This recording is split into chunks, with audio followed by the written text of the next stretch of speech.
Hey, it's Amy Hall here of the Two Glassy Ladies. Today I'm going to be teaching you how I make my disc beads. I'm going to be demonstrating two of my favorite designs, the Bumpy disc beads and disc beads that are rolled in Frit and partially melted in. So first I'm going to show you the Bumpy disc, which starts with just the basic disc and then you add the bumps. These are really fun because I think you could use almost any color combination that you can think of and they would look great. They're quite large at about 25 millimeters diameter. And the ones that I'm going to demonstrate are we're going to do just black and white. The only real preparation you're going to need is to pull some stringer in the color that you're going to do your bumps. Now the first step here is just to make a gather, and you're going to make just a small little spacer bead on your mandrel. My main focus here is just to get a good footprint, about 5 millimeters wide. And then for my beads, I usually do 4 layers total. So starting with that center one, then I'll add 3 more rings around, I guess, melting each one in as I go. One thing you have to get used to, I find, with making discs is that you're spinning the mandrel a little bit faster than you normally would be for making a bead because you don't want it to be collapsing down on itself. You're actually you want it to sort of round out a little bit, but you want to keep that nice disc shape. So yeah, I find spinning it a little bit faster as I go.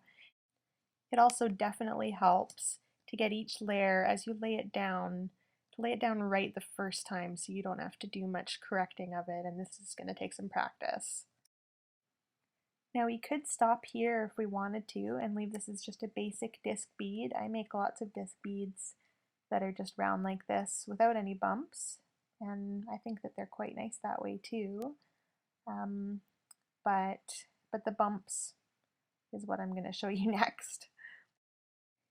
As for the spacing of the bumps, I don't worry too much about having the same number on each bead. I find I usually end up between something like 10 and 13 bumps on this size bead. The most important thing you want to worry about here is getting the bumps securely attached to the bead without any of that undercutting, because you want to make sure they're on there really solidly. You do want to space the bumps, as evenly as you can. This is something else that takes a little bit of practice and you just get better with it over time. And yeah, the other thing that you're going to want to do before putting it in the kiln is to just give it a little bit of a bath in the flame and make sure everything's really on there, but not too much heat because you don't want to melt the bumps in. But then you can put it away. Here's the finished black and white set. So next I'm going to show you my Frit disc beads, which are really kind of like an organic shape. They're a disc bead with some Frit melted on just around the ring on the outside and not fully melted in. They look really cool. They work in just about any colors. My dog helped me out a little bit while I was making this video today.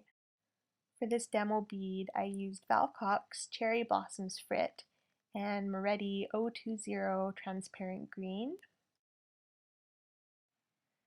So again, we're just going to start with the spacer footprint, about a 5 millimeter wide bead. Basically, the first part of this bead is all going to be the same as before. I do the 4 layers, same as with the other bead that I showed you. So yeah, just adding them one at a time, melting each one in, but not melting it in too far, keeping that mandrel spinning.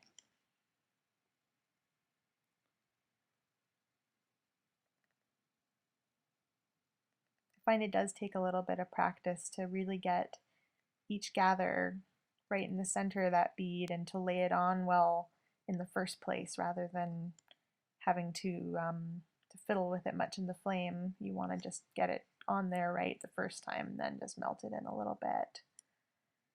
So okay, I've got my layers here and I'm just getting ready to roll it in the Frit. You do want the outside layer of your bead to be quite molten so it will pick up the Frit well. and get a nice coating of Frit on there. I like to use this graphite marver to hold my Frit. I find it's nice for rolling these beads in as well. And then you're going to melt it in just kind of part way. This takes a little bit of back and forth. You don't want to melt it in too far, so I find just going slowly, adding a little bit more Frit if you need to, and just melting it in until you like how it looks. Go a little further than that usually. So I'm kind of just working it in chunks here and not going too fast. And here's the finished product. So thank you for viewing this tutorial. I hope it's been helpful, and come to our website for more information. Two Glassy Ladies Productions.